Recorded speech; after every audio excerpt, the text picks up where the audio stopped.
Alright, welcome to lesson number 4, solving quadratic inequalities in two variables without technology. Alright, so this is key here, is solving it without technology. That means that you don't get to use your calculator for this lesson, but it's okay because it's a pretty easy lesson. So let's look at this first investigation. Explain why the point 3 and 0 is in the solution region of y is greater than or equal to x squared minus 3x minus 4. So why is this point in the solution region? Well, all we need to do is plug in our x and y values, so 3 and 0, into our equation. 0 is greater than or equal to 3 squared minus 3 times 3 minus 4. So this is going to be 0 is greater than or equal to 3 squared is 9 minus 3 is 9 minus 4. So we're going to be left with 0 is greater than or equal to negative 4. Now since this is true, since our left side is greater than, that means that this is a true statement. And our solution is going to lie within the region that is greater than, is in the region that is greater than, y is greater than x squared minus 3x minus 4. Alright, so determine whether the following test points are in the solution region of y is greater than x squared minus 3x minus 4, or in the solution region of y is less than x squared minus 3x minus 4. Alright, so we want to plug in all of the coordinates, these test points down here, into both of our equations. So what we would do is, if I'm looking at 0, 0, I would plug it into my equation of y is greater than x squared minus 3x minus 4. So let's do that right now. I'm going to use a blank sheet of paper for this. I'm not going to plot all of them, but I'm going to show you the general ideas of what you need to do. So using our equation, y is equal to x squared minus 3x minus 4, I want to test all of these points. So let's test this first one of 0, 0.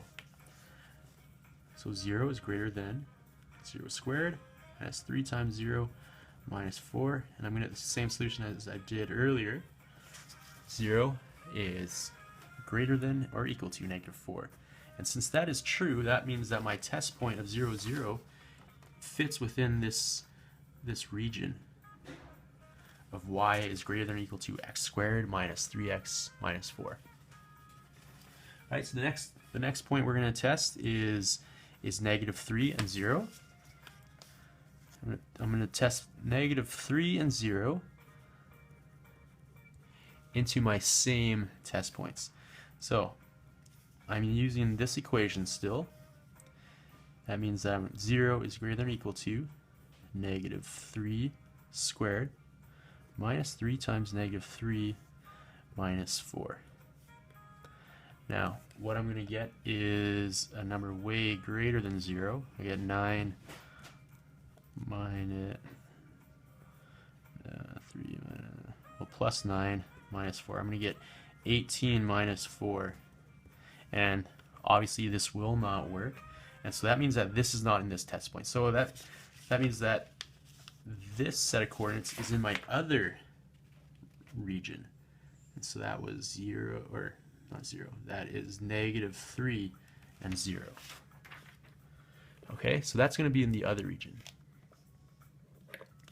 Now, I'm not going to do all the points, but I will tell you which points do fit in which region. So in my upper region here, I have 0 and 3, that works.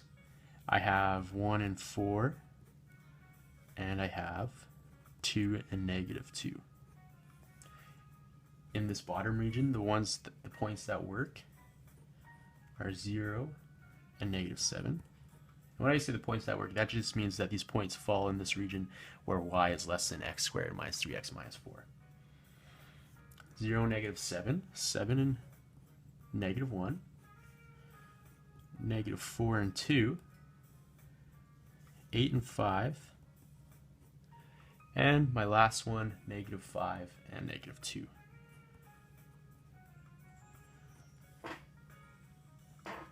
Alright, so the diagrams below. Let's look at these diagrams below. They show the graph with the equation y equals x squared minus 3x minus 4. Alright, so rather than showing the inequality, they just show the equation of my parabolic function here. Now, what I want to do is plot the points from the top row in B onto the first grid. So this is B. So all of these points here I want to put in this grid. So these points are the solution of the region to the quadratic inequality. Y is greater than or equal to x squared minus 3x minus 4. So what we're going to do is we're going to plot all of these points, all the points up here, into this graph down here. So my first point was 3 and 0, then I had 0 and 0, then I had 0 and 3, then I had 1 and 4, and then I had 2 and negative 2. So all of these points fit in here. Now plot the points from the second row in B onto the second grid. So these points I'm going to plot into this grid here. So these points are in the solution region to the quadratic inequality y is less than or equal to x squared minus 3x minus 4. Alright, so let's plot these points. This first point is at negative 3 and 0. My next point was at 0 and negative 7. I have 7 and negative 1. And 7 and negative 1 is here. I have negative 4 and 2. Negative 4 and positive 2. I have 8 and 5.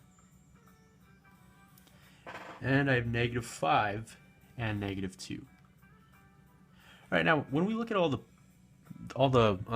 coordinates we plotted here and versus all the coordinates we plotted over here, you'll notice that all of these coordinates are within my parabola, and all of these coordinates are outside of my parabola.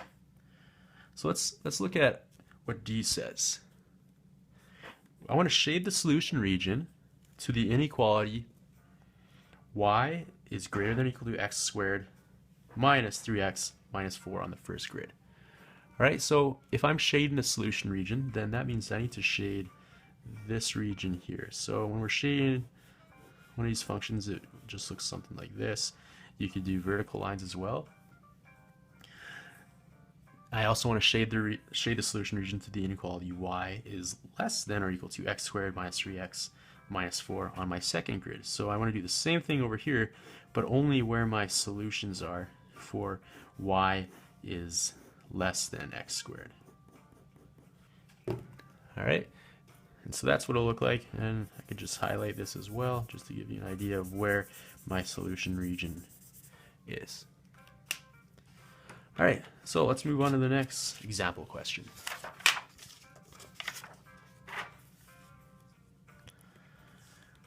So notice from the investigation that the solution to the two-variable quadratic inequality is either inside the parabola or outside the parabola. This means that only one test point is required in order to determine the solution region. The following procedures can be used to graph the solution region of a two-variable quadratic inequality. So the first thing we want to do is draw the graph of the corresponding quadratic equation using the intercepts or other means. So if we're given the y-intercept of our equation, so the last one was negative 4 here. It was negative 4, so we know that we have to be down at negative 4. And then we could find out what the x's are of this equation by graphing or by factoring. And in this case, our x values or our zeros are going to be at negative 1 and 4. So we could come up with a parabola that way.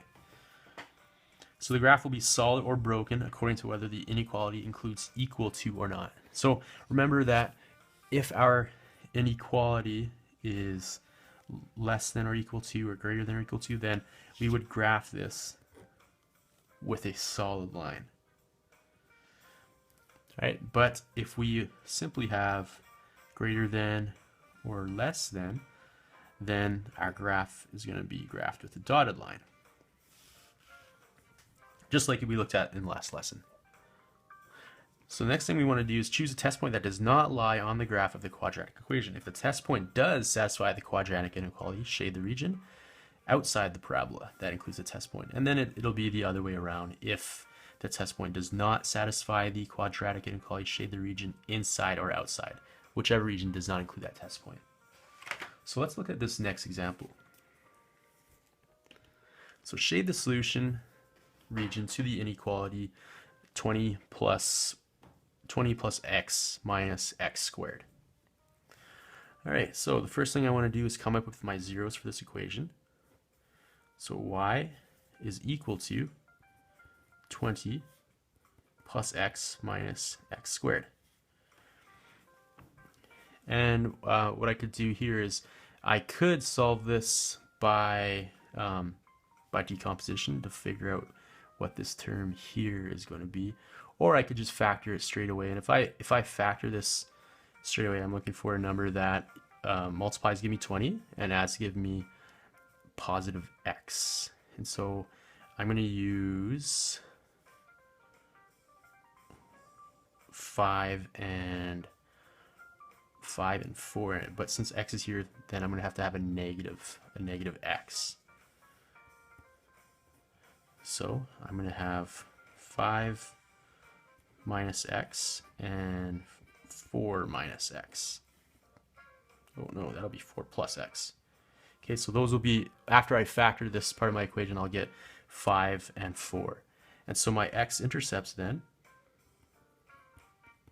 would be positive 5 and negative 4. All right, so I also know where my y-intercept is. My y-intercept is at positive 20. And so I'm going to say that this is positive 20 up here. But it won't be exactly at, well, yeah, I guess it will be at positive 20. But my vertex won't be there. But I do know I'm crossing my x-axis at 5 and negative 4. And so my parabola should look something like this. And since I have a greater than sign, or sorry, a less than sign, then that's going to just be a dotted line and not one of those solid lines. Okay, so that's what the general form of the parabola will look like, and we're not using a graphing calculator, so we can't test it out that way. But now what we want to do is use a test point. Now, a really easy test point to use is 0, 0. So let's use test point 0 and 0. We'll plug that into our original equation. 0 is less than 20 plus 0 minus 0 squared. And that is indeed true. Yes, it's true. And so we're going to shade the region that contains the test point 0, 0. And that's where our solution is going to lie within this specific inequality. Hope you enjoyed the smooth jazz.